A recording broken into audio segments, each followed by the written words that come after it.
এবার অন্যান্য খবর। দিনভর রোজা শেষে একটু প্রশান্তির নাম ইফতার। রোজার শুরুতেই জমে উঠেছে ঢাকার বিভিন্ন এলাকার ইফতার বাজার। পুরান ঢাকার ঐতিহ্যের পাশাপাশি ধানমন্ডিতে দেখা যায় বাহারি আয়োজন। লুৎফুর রহমান সোহাগের রিপোর্ট। খাবারের বৈচিত্র্য আর স্বাদে ধানমন্ডি সবসময়ই একটু আলাদা। এখানকার ইফতার বাজার মানেই ঐতিহ্য আর আধুনিকতার মেলবন্ধন। পুরান ঢাকার ঐতিহ্যবাহী সব আইটেম থেকে শুরু করে অ্যারাবিয়ান, টার্কিশ, পাকিস্তানি, কন্টিনেন্টাল বা ফিউশন ইফতার সবই মিলছে ধানমন্ডিতে। আদানা কাবাব থেকে শুরু করে কুনাফা, হাতের নাগালে নানা পদ। লাহোরি টিক্কা, তারপর আদানা কাবাব, বিফ আদানা, চিকেন আদানা, এরপর তুর্কিশ শিশ তাওক, এই কাবাবগুলোর প্রতি মানুষের টানটা বেশি। দুপুর গড়াতেই জমে উঠতে থাকে ধানমন্ডির ইফতার বাজার।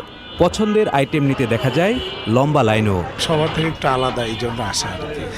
অনেক প্রকারের মশলা থাকে এখানে, মিশানো থাকে, যার কারণে এই জুড়া মাংসের হালিম আর অন্য কোথাও পাওয়া যায় না। ক্রেতা বিক্রেতারা বলছেন দাম কিছুটা চড়া হলেও খাবারের মানই ধানমন্ডির ইফতারকে এগিয়ে রাখে। কিছু আইটেম এখান থেকে নিই আর কি, যেমন আজকে নিলাম রোস্ট।